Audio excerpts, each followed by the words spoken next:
It's time for another Dice Tower review with Zee Garcia.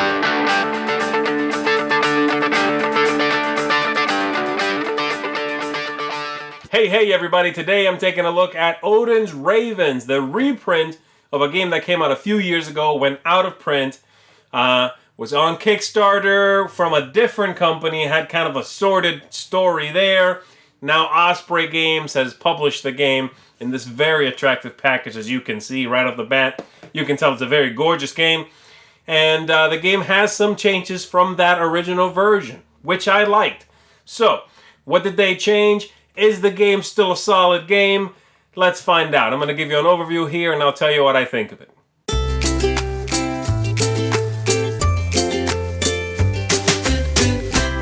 At the beginning of the game, we set up the flight path here, which is actually supposed to be 16 cards long, but I am showing you a shorter one here just for the example. Each player takes their Raven marker, and they are going to place it at the beginning of the track here. So there we go with those, and then each player shuffles up their deck of cards in two separate piles. You have the land cards, and then you have the Loki cards here, which are special actions, okay? So you're going to shuffle both individually and give yourself a starting hand of 5 cards however you want to. So let's say I'll take 3 from here and 2 from here. Pick a star player, you are ready to begin. The objective here is to take your Raven all the way down the line here and then come back on the other side, make it to the last card, and you win the game if you do it before your opponent. If you're the start player and you get all the way to the end first, then your opponent has one last go to make it back themselves. Otherwise, you win, okay?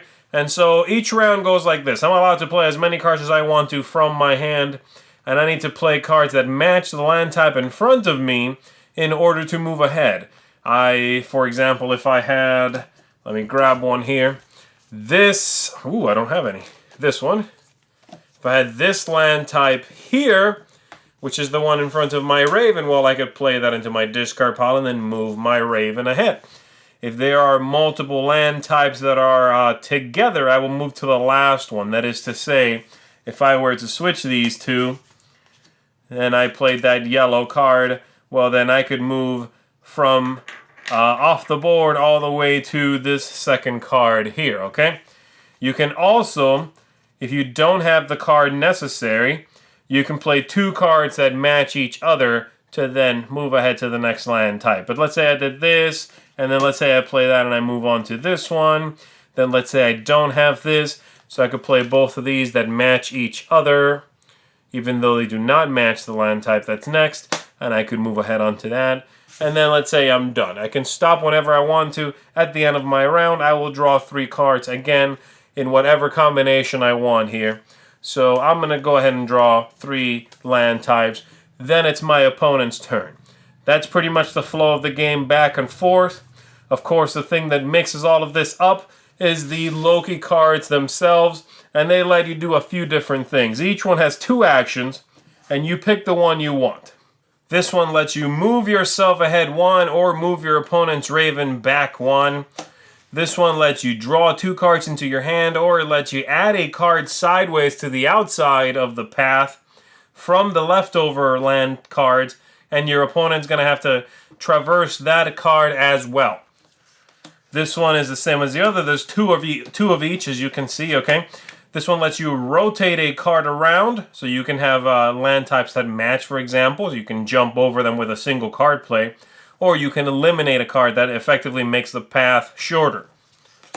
This one lets you swap any 2 cards without rotating them, or it lets you push a card out of the path, in essence making one side of the path shorter by 1 card and changing the land type on the other side of the path. That's the same one, and I think you've seen them all by now. So that's basically what all of the Loki cards do. And so at the end of the game, let's say it is the Dark Raven's turn again. I'm going to play this card and lastly make it all the way home. Since I was the first player who played, I'm going to hang on to my hand of cards without redrawing here. The other player gets to go, and if they can make it all the way to the end as well, then we compare hand sizes, and whoever has the most cards left in their hand is the winner. If this player, again, that's only if the Raven that made it in first was the first player. Otherwise, if this player cannot make it all the way home, then that Raven simply wins. Let's see what we got here. Can I do it? Yes, I made it, but I have a single card left to this player's 3, and so this Raven is victorious. That's the end of the game. If you are familiar with the original Odin's Ravens, the first thing you'll notice is that this game is considerably simplified. They've done away with that auxiliary deck idea in which you played cards into a secondary deck that then you could play out of. They've done away with what they called the magic way, which was another way to score points. And in fact, they've done away with scoring points altogether. In this game, if you make it to the end first, you win. That's it. There's none of this scoring how many cards behind the one that made it to the end is, and that was from the original. And so, a considerably simpler design. Now, is that good or bad?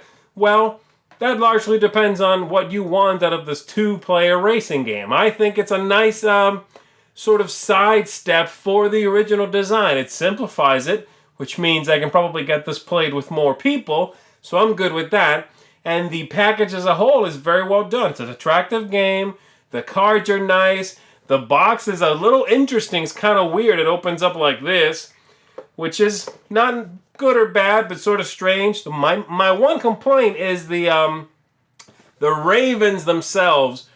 I don't like the construction of those. They look like they're laser cut pieces of wood, but they don't stand up well. At least one of mine does not stand up well.